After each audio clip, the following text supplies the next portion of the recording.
Hi everyone, I'm Richard. I'm Carlos. Before you do anything else, be sure to do two things. Like, subscribe, Share. share, and let us know your thoughts at the end of the video by commenting down below.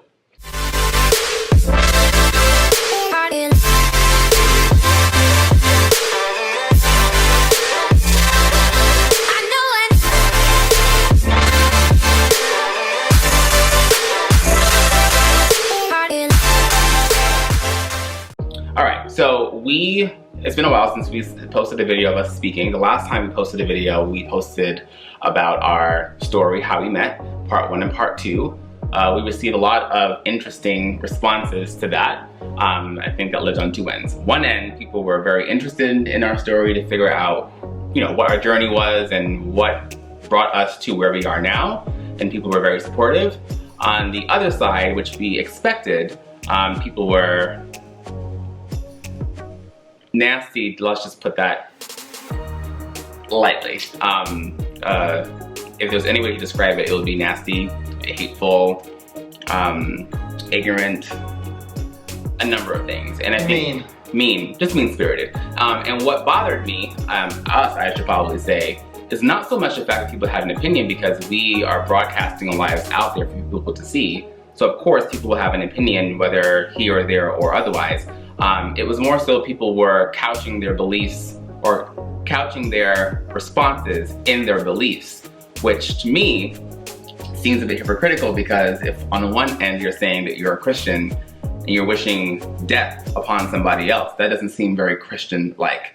If you're saying that you love all people but not some people, that doesn't make any sense to me. I think the difference is, which is why I try to explain to you, the difference is there's a difference between people who are spiritual and God-like or Christ-like, and there are those who are religious. So they pick one scripture out of the Bible and they try to reinforce that across the board to everyone. But they reinforce the ones that are convenient for them. Exactly. For example, you waited till you were married to have sex, you don't masturbate, you work on your Sabbath. Like, there's several things that just don't make sense to me, but the ones that are convenient for you to pick apart are the ones that you feel very comfortable behind a computer screen typing up and down and saying that you shouldn't be doing what we're doing. I also think those individuals who are doing that, right? I found a new word that's predicted or pertaining to them. It's called trolling.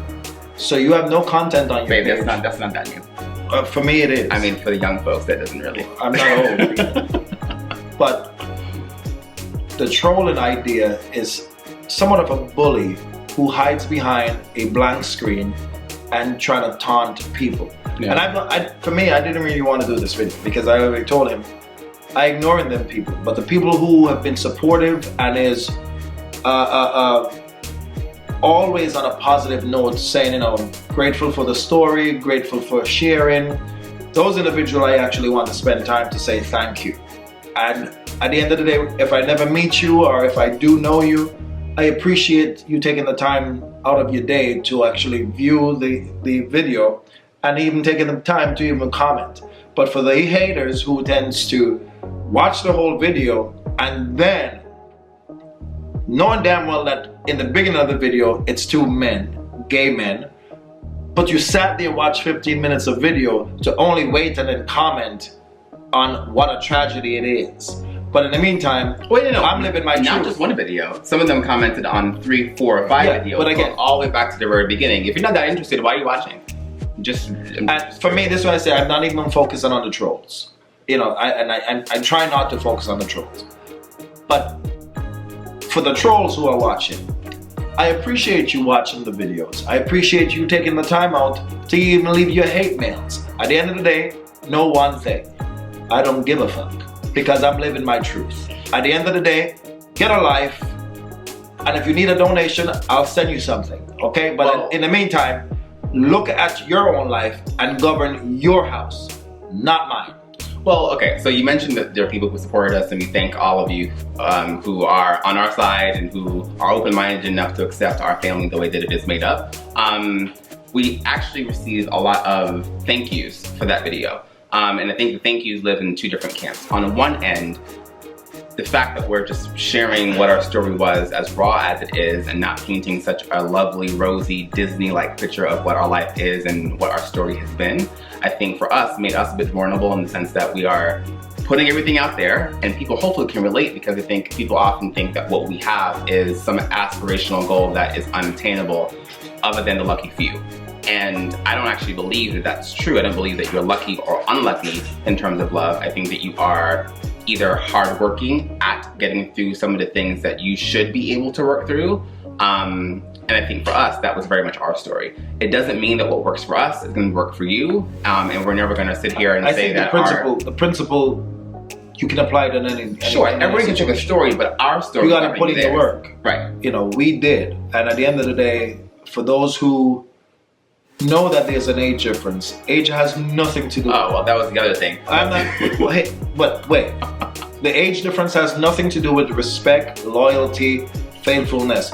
First of all, you gotta start that within you. Then you can apply it outward. Most of the times, people are choosing to fight a battle on their own where the partner that they're wishing for is not willing to fight.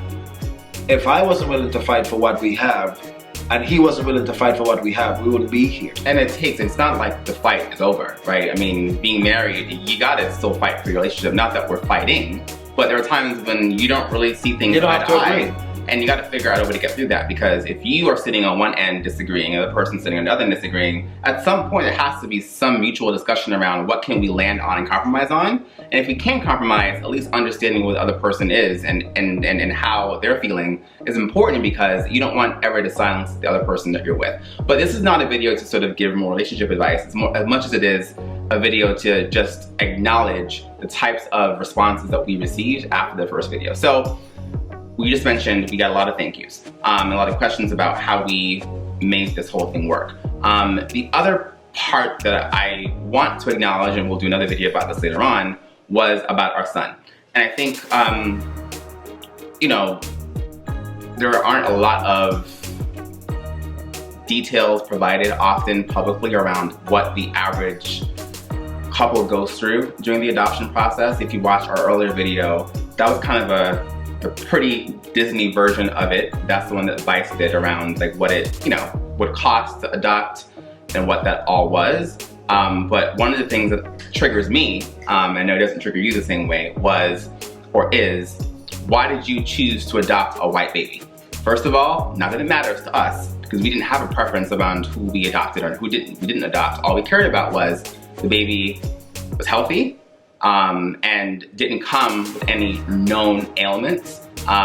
Whatever we received, and whoever we were lucky enough and blessed enough to be parents to, is who we would accept. And unlike most people's beliefs, we didn't go to a store. This is not Burger King. You can't have it your way. There's not a catalog that you sift through and say yes, no. It's not Bumble, Tinder, Grindr, Jackson, any of that. It's the agency's best guess as around how your family will do with this kid and that family's wishes for their kid. So for us, our son is Black and Puerto Rican. He's a very pale Black and Puerto Rican baby, but nonetheless, he's Black and Puerto Rican. So if you had questions about his ethnicity, you have the answer. If you had questions around how we came to adopt him, we're gonna be doing a video at some other point about the adoption process. For those of you who have questions about that, we've received a lot of questions around like, where did you start? How long did it take? How much did it cost? We'll do a video on that. So if you have any questions about our son's ethnicity, you now have an answer. He wanted to give you that answer. I think it was important because for me, come up many. But again, for me, the individuals who are poking at color, they themselves is dealing with color. I have all kind of mixture in my family. At the end of the day, who gives a fuck? Is there love? Is there nurturing? Is there patience? Is there kindness? Is there, you know, you giving value to that person and that person giving the value to you? At the end of the day, those who are looking to nitpick, again, you'll always find something. Again, you'll say my nail's too short, my nail's too long. Again, I don't care. The bottom line is, at the end of the day, our son is happy where he is. He's always smiling. And for those who are thinking we chose him, I will always believe that he chose us. At the end of the day, I love him whether he was dark skinned, light skinned, short, tall, whatever the case is. God saw fit to bless our family with him, and he in return made our life a whole lot better. You know, at the end of the day, for those who don't, you know, have an opinion about it, I appreciate you being mature in understanding that when you're dealing with adoption or even foster care, you don't get to choose the color that comes through your door. It's that, are you available to accept this child? To be fair, some people have choices, and that's fine for them. Yeah, but for us, we didn't have a choice. For the majority of people who are in foster care, no, I meant for I'm just saying the same thing. It's same thing but different. For foster care, it's, are you available? You're certified. You're available. We have this child that's looking for a home, and you say bring it. At the end of the day, you're giving love, right? You know, and there are a whole lot of white folks with black babies. But see, that is normal for a white for the ignorant couple folks to adopt a child that is African American or some other ethnicity than Caucasian. And I think that is, you can argue with me about whether or not Caucasian is an ethnicity. We're not going to go there. But to be honest, when you are part of the adoption process, the private adoption process that we went through, we didn't go through foster care, we went through private. They do ask you, do you have preferences in terms of gender? Do you have preferences in terms of race? Do you have preferences in terms of if the mother is known to be on drugs? Are you willing to take the chance and have a baby? Right, so there are many questions they ask you, and as a couple, you will decide whatever preferences you have, if you have any. For us, the only preference we had was that the baby was healthy. Everything else is everything else. We actually joked before we went through the process, what if at the end of this whole thing, a white baby was placed with us? How would we respond to that? And I think for both of us, we're like, whatever. It didn't matter to us. But for those of you who were questioning that, we saw a picture of our son the night before we finally met him. And so we did not know what he looked like for many reasons. One of the reasons being that our process was really fast. And so if the adoption had not gone through, the agency didn't want to risk us having seen a picture of him because that would not protect his privacy. And so we met him on November 18, 2016, excuse me, and we saw a picture of him the night before, and we met him in person. I think we were both surprised about how light he was, given the description of his parents. Again, we didn't meet his parents. All we knew is that mom was black and dad was Puerto Rican. We didn't have any other context. And so hopefully that answers that question, though he didn't really care to speak about it. There you go. Okay. The other thing that came up in our video was our age difference. Yes, as I said before, Carlos is 47 years young and I am 32 years old. And we met when I was 16. We were in a adult consensual relationship at the age of 20 and 35. If anyone has questions about, oh my God, Carlos is a pedophile, he was grooming a 16-year-old young man to be his trophy husband. I mean, I am a trophy and a prize, but you know, no, you're not. You know what I am. Yeah, no, I am. Stop your bullshit. No, I am. Stop Love your me. bullshit. Love me. No. Yes. But honestly, it was not a situation where you bring value just like someone else who would be my age should bring value. At the end of the day, it's for those who are again ignorant of the fact, you're sitting at home lonely. Looking for a man or a woman. Not all of them are lonely. Again, guess what? If you're in a relationship that you value and know what the value of a relationship is, why would you then come to pick about age on someone else's page? Like, fuck off. Like, at the end of the day, if you have nothing good to say, back the fuck up. Because for me, I'm gonna come with guns blazing, but I've learned in the last week or two that I'm not going to attack ignorance with ignorance. I'm gonna take the high road, but on occasion, I'm gonna tell you fuck off. Yeah. So, yes, there is a 15-year age difference between us. We got into a relationship when I was an adult.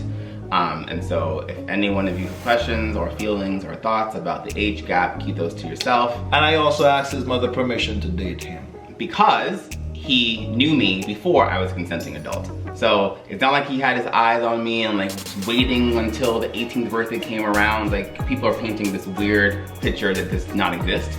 But again, to each his own. One of our close friends, Samantha, said to us, or I asked, not really asked, but I brought to her attention that in a matter of a week, the first video went from like 7,000 views to 20,000 views, now to 63,000 views, and the comments just kept rolling in. I mean, we have filters on comments just to make sure we can like flag whatever hateful speech is there before it gets published to the world. But I felt the comments were coming in faster than I was able to respond to them. And for like a brief moment in time, I got kind of down about it because I'm like, well, we're trying to help people. This is not a situation where we're trying to, you know, flaunt our life. We believe that our story helps other people, right? And so I felt it necessary at first to respond to every person who was saying this because I got to make sure that they know that we're not going to take this lying down. I still hold true to the fact that I do think some comments deserved a response because I don't want anyone to think that we're just going to play dead if you're going to come after our family like that. So I did respond, and my tactic is, you want to get raw and dirty? So will we. I don't know what technology will be available when he's older, but I want him to go back and read and be proud of how we've responded and how we defended our family. And so I had to not be ignorant, always, in my response. But sometimes I had to match them where they were. And so, again, where I'm sitting now, everyone will have an opinion. Everyone's entitled to their own views and beliefs and thoughts. Doesn't mean that we have to live by them. Doesn't mean that we have to respect them. Doesn't even mean we have to agree with them. But if we're going to open our lives up to everyone else, we have to be ready to receive whatever it is that will come our way. Just know that if you come with some bullshit, delete, block, move on, and next.